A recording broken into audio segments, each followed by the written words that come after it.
টোটো নিয়ে রাস্তায় ভাড়া মারতে এসে আমার সাথে এটা কি হলো। হ্যালো বন্ধুরা, আমি আরিফ, মুর্শিদাবাদের একটি ছোট টোটো ব্লগার। আমি সকাল সকাল ভাড়া মারতে বেরিয়ে পড়েছিলাম, দিয়ে রাস্তায় হঠাৎ বন্ধ হয়ে গেল আমার গাড়িটা। দিয়ে আমি শোরুমে কল করেছিলাম, শোরুমের লোক বললো তুমি কিছুক্ষণ রেস্ট নাও গাড়িটা, দিয়ে তুমি গাড়িটা আমাদের শোরুমে নিয়ে আসো। আমি কিছুক্ষণ রেস্ট নিয়েছি, তারপর গাড়িটা চলতে লাগলো। তারপর আমি আস্তে আস্তে চলে যাচ্ছি শোরুমের দিকে, বাজারের দিকে। আমাদের বাজারের দিকে শোরুমটা আছে টোটোর, দিয়ে আমি এখন চলে যাচ্ছি।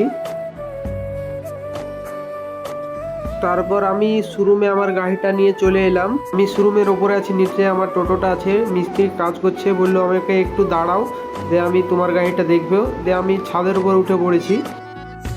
দিয়ে শোরুমের মিস্ত্রি আমার গাড়িটা দেখতে লাগলো। দিয়ে তোমার ব্যাটারিটা নষ্ট হয়ে গেছে, ব্যাটারি সার্ভিস সেন্টারে দিতে হবে। মিস্ত্রি আমার ব্যাটারিটা খুলতে লাগলো, ব্যাটারি খুলে সার্ভিস সেন্টারে পাঠাবে ব্যাটারি।